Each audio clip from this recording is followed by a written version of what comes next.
Hey, crypto YouTubers, this is coinpicker.us, and I thought this little cartoon would give you a bit of a laugh and show what the crypto market seems to be like these days. Just fast asleep, not moving much or much up or down in the $7,500 range one way or the other. In fact, let me just confirm that right now while I am online here and make sure that my numbers are accurate. Yeah, right in that range. Not going much in either direction. Along with most of the projects, they're not going much in either direction. So we're going to talk about that today. Some news, some big positive news, and what to expect in the near term and long term in the crypto markets and some of the financial markets. Stay tuned.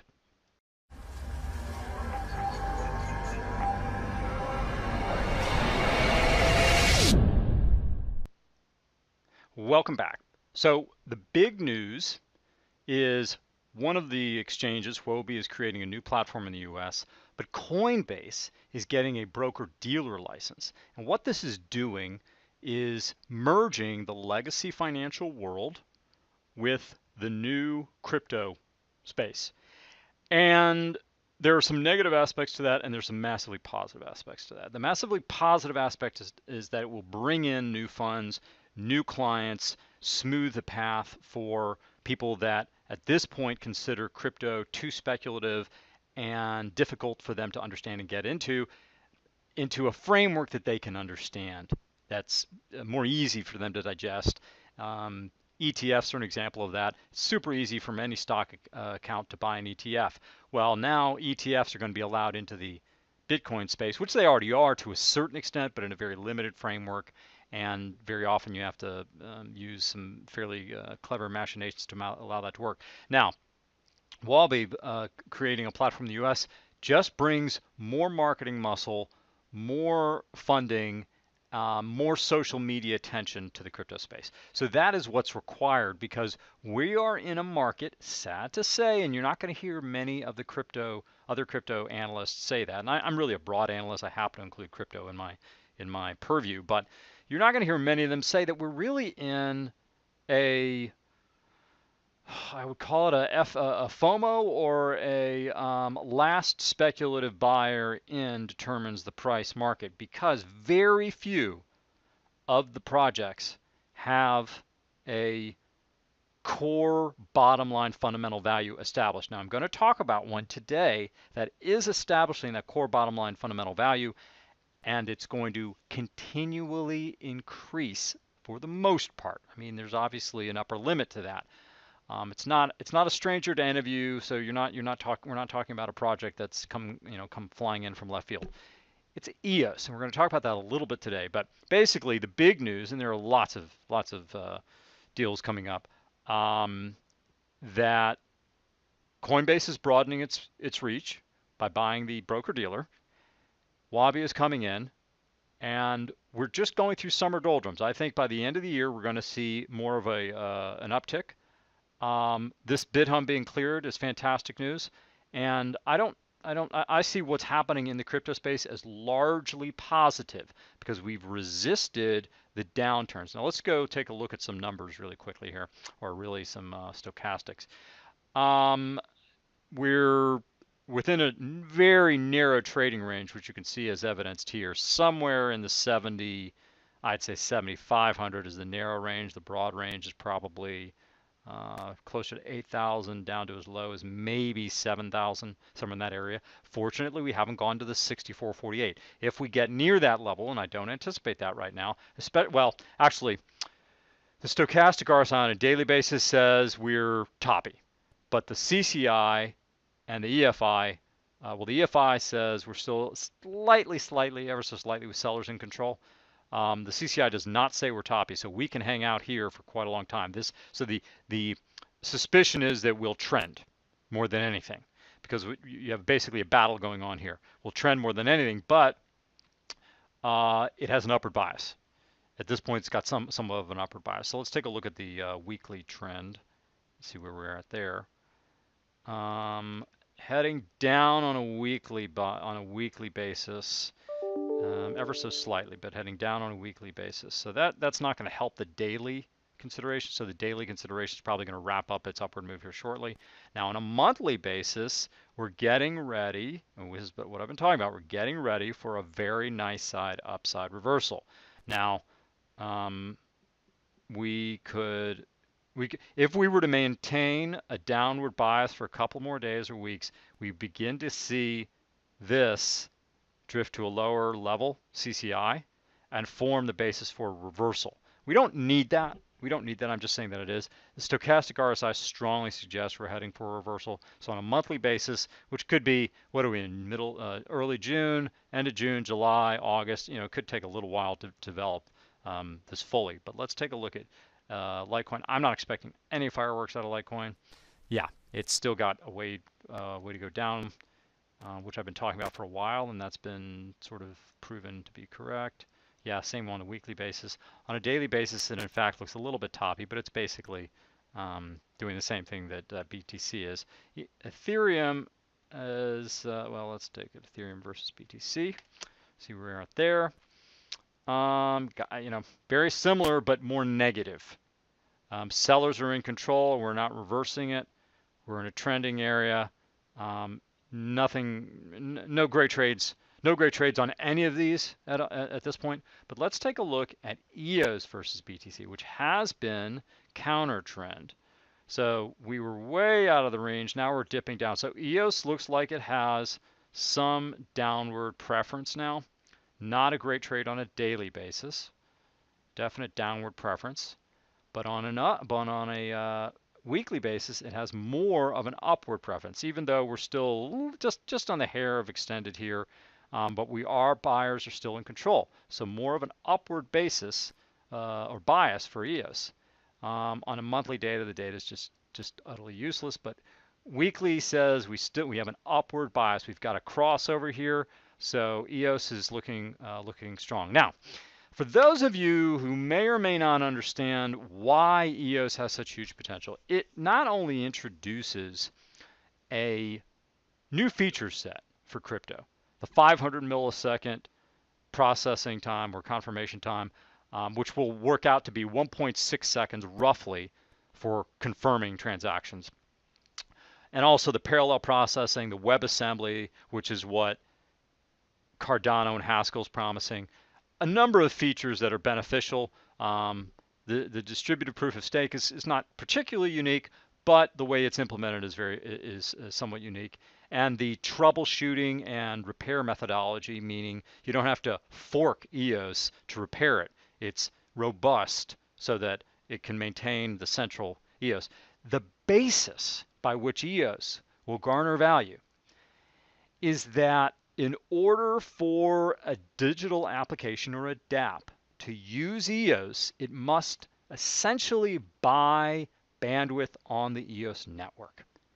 And eventually this will develop, and it already is, a competitive bidding operation for EOS bandwidth, essentially EOS tokens. So somebody who holds a large number of EOS tokens on the network can be granted larger bandwidth. That's one aspect of it. There's more complexity to it, but that is a sustainable methodology for a project.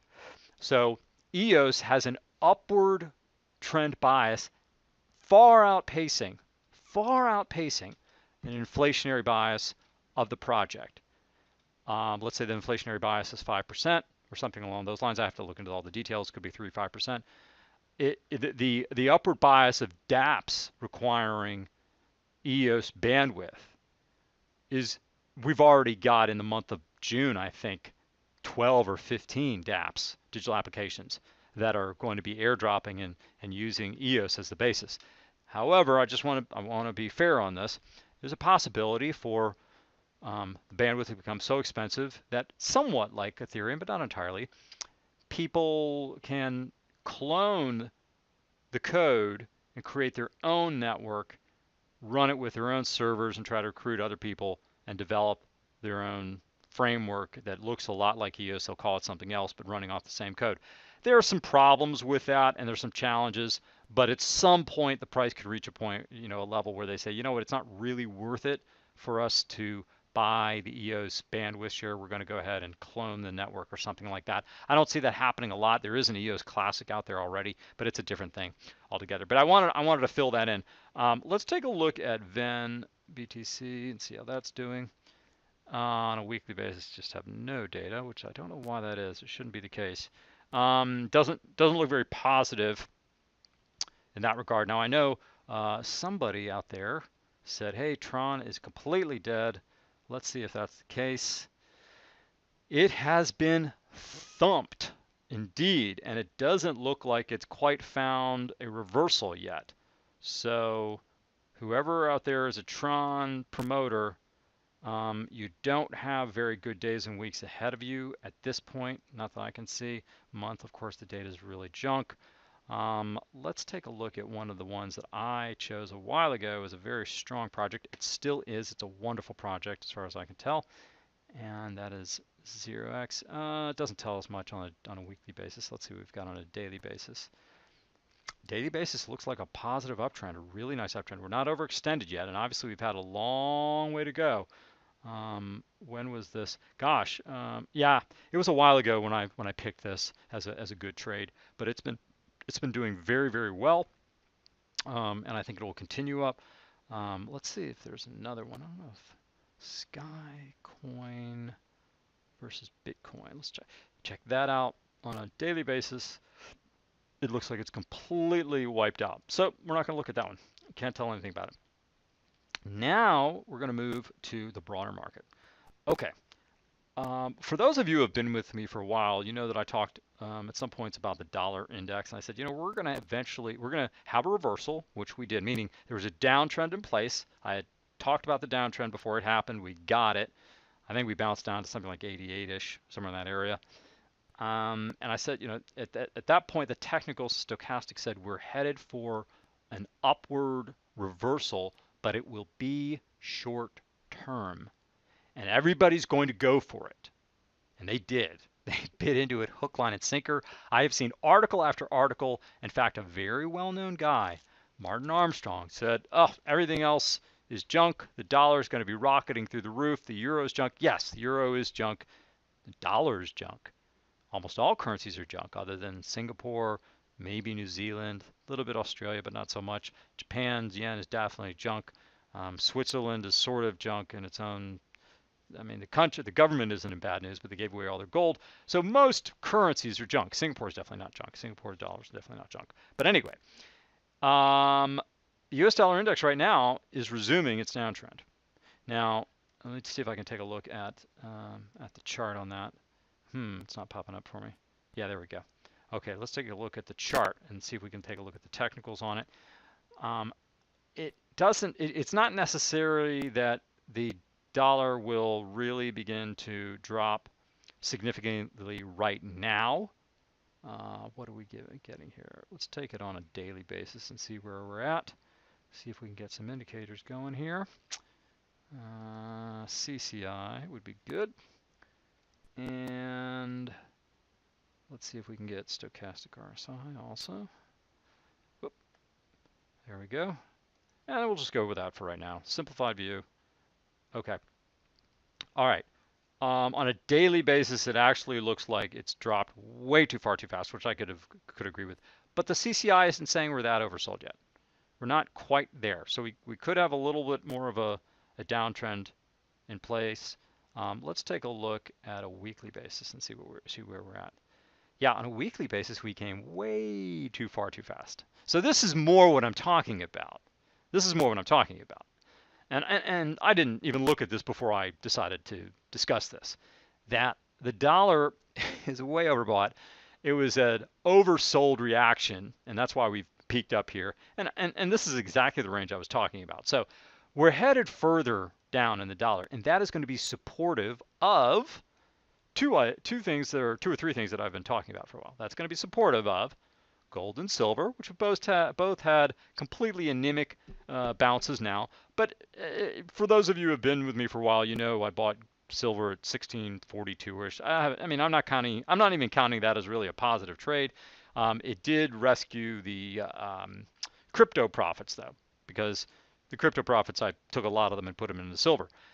However, as the dollar drops significantly, we will see a bit of a wind behind gold and silver. Nothing to write home about. You're not going to make fortunes off of it. The summer is rarely the time for that.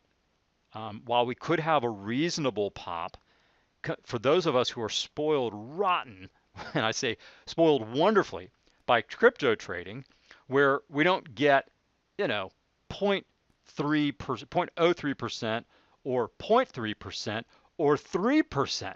We like 30% in a day, and we like 300% in a week.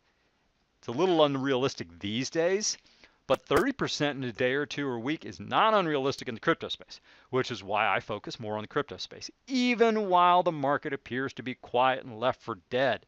I mean, let's see if today is the one. Okay, we've got an 8 or 10% on the first page of 100.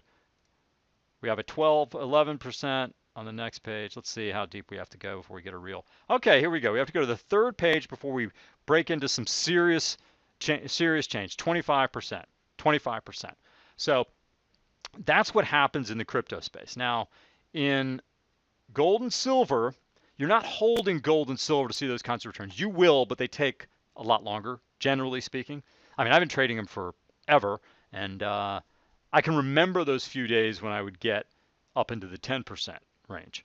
Very, very rarely. Yeah, you know, if ever, basically. But when you're trading the stocks or you're trading options, you can see those days. They're also somewhat rare, and you better be diversified and lucky. I will talk about how that happens with some of the projects for my subscribers, or anyone who subscribes to my list will get a basic idea. Let me show that really quickly here, and I'll get back to what we're talking about. For those of you who haven't seen my site, just go to coinpicker.us and sign up right there, and you're on a free email list. I don't send it out as often now because I haven't seen as much activity, but I'm sending it out a little bit more now that we're getting into some interesting arenas. But in any case, bottom line on it is, crypto space is still a great place to be. Gold and silver market and the commodity markets are running just like I said they would. If you look at the commodities, oil and natural gas and the softs, which are not showing here, the softs or the agricultural commodities, are rocketing, and they're going to rocket for the foreseeable future. It's a long-term bet. So my job is to inform people who aren't familiar with how to play that the best way. Yes, you can get into ETFs, and they will do reasonably well, but you have to choose those ETFs fairly carefully, and there are better ways than getting involved in ETFs. It just depends on your skill level, how much you want to invest, and how closely you want to watch it and things like that. One of the problems with ETFs is that they have to shift futures very frequently, and they have high expense ratios, and you get a lot of your principal chewed up with ETFs. There are other methods that don't work the same way, and you'll find that over time you don't lose as much. So we'll talk a little bit about that. But getting back to some other issues in the markets. If we look at indices, the major indices, or actually we don't want that. We want the major indices, not the indice futures. What you're going to see is that by and large the markets are up. I mean, the Nasdaq that's higher than the recent high of 75.60, so we're up a little bit. S&P 500, there was a small cap resurgence. We're seeing moderate ascent to new highs. However, the risk is to the downside. So as I always talk about, the high probability of this trade is that you will see these indices reverse hard to the downside.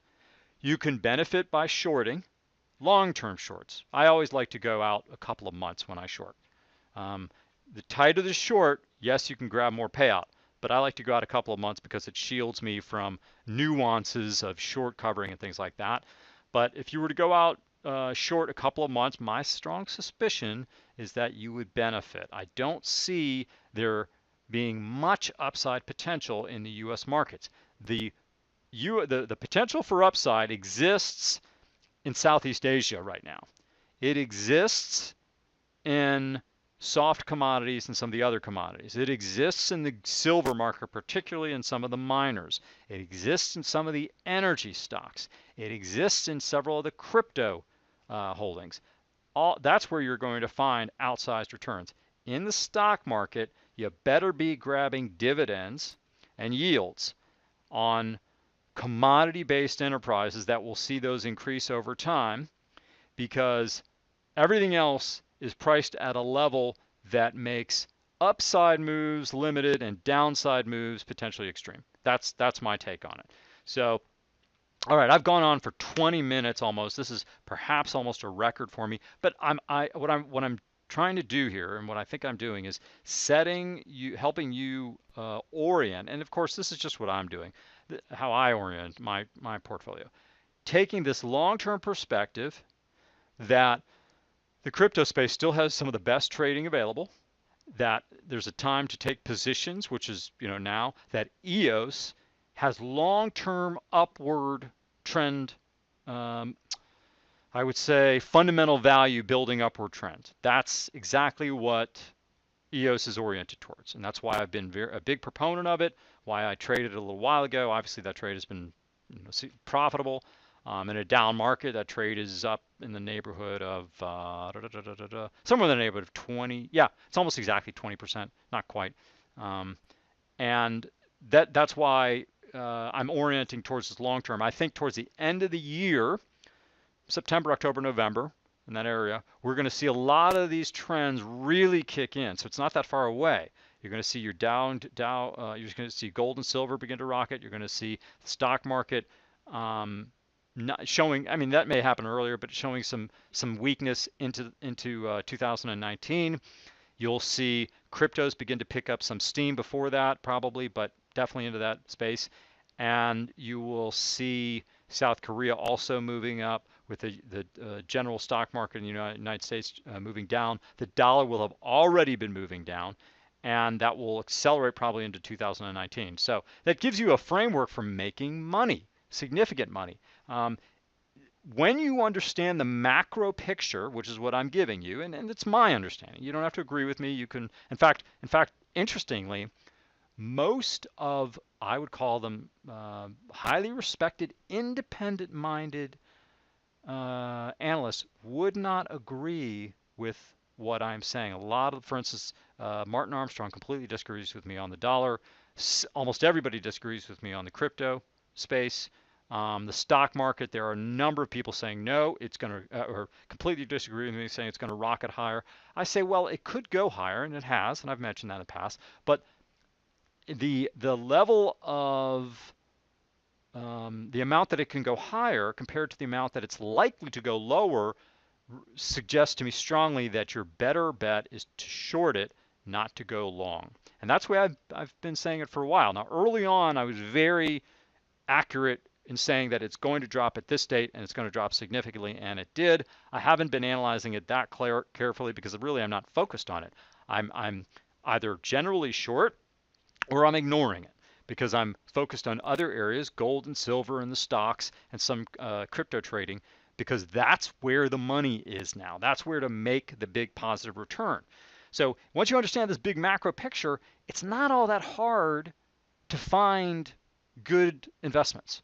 You don't have to worry about the world of investments anymore. You just have to worry about a narrow segment of investments. You just pick a few of the really good cryptos, pick a few of the really good mining stocks, little ones, big ones, both, and maybe some of the metals, the actual physical metals, and maybe just short some of the highest flyers in the stock market. Bam, you have a winning portfolio, like slam dunk winning.